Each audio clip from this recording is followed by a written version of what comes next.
പാലക്കാട് നിയോജക മണ്ഡലത്തിലെ ഉപതെരഞ്ഞെടുപ്പിന് കേവലം 3 ദിവസം ബാക്കി നിൽക്കെ UDFിലേക്ക് സന്ദീപ് വാര്യർ വന്നത് കോൺഗ്രസിന് ഒരു മുതൽക്കൂട്ട് തന്നെയാണ്.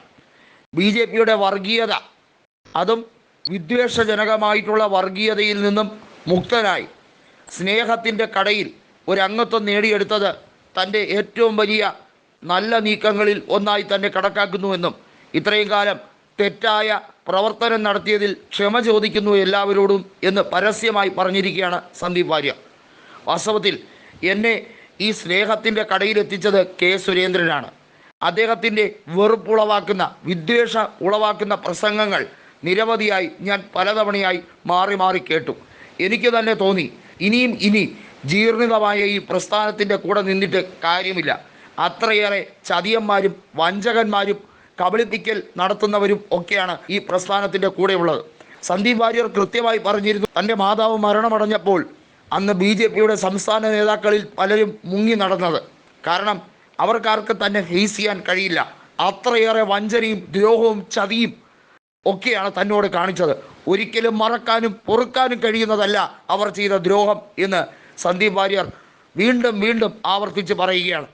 BJP കേരളത്തിൽ വളരാനേ പോകുന്നില്ല എന്നും രാഹുൽ മങ്കൂട്ടം റെക്കോർഡ് ഭൂരിപക്ഷത്തിൽ പാലക്കാട് നിയോജക മണ്ഡലത്തിൽ തെരഞ്ഞെടുക്കപ്പെടുമെന്നും തന്നോട് അസഹിഷ്ണുത ഉള്ളവരോട് പോവാൻ എന്നുമാണ് സന്ദീപ് വാര്യർ കൃത്യമായി പറഞ്ഞിരിക്കുന്നത്.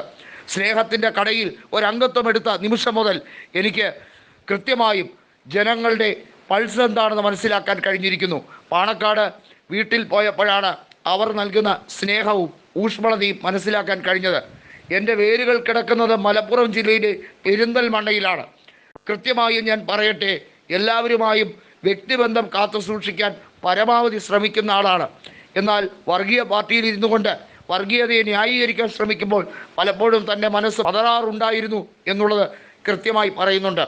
നീ ആരാടാ എന്ന് ജ്യോതികുമാർ ചാമക്കാലയോട് ചോദിച്ച ആ ഡയലോഗ് തന്നെ അതിന് പ്രസക്തമാണ്. അത്തരത്തിൽ വ്യക്തികളെ പോലും വേദനിപ്പിക്കേണ്ടി വന്ന നിരവധിയായ സാഹചര്യങ്ങൾ ഓർത്തു പോവുകയാണ് സന്ദീപ് വാര്യർ. ഇനി അതിൻ്റെയൊന്നും സ്ഥാനമില്ല. ഇനി എല്ലാവരോടും സ്നേഹത്തോടെയും സഭ്യതയോടെയും പെരുമാറാൻ കഴിയുന്ന ഒരു രാഷ്ട്രീയ അന്തരീക്ഷം ഉടലെടുത്ത് കഴിഞ്ഞിരിക്കുന്നു.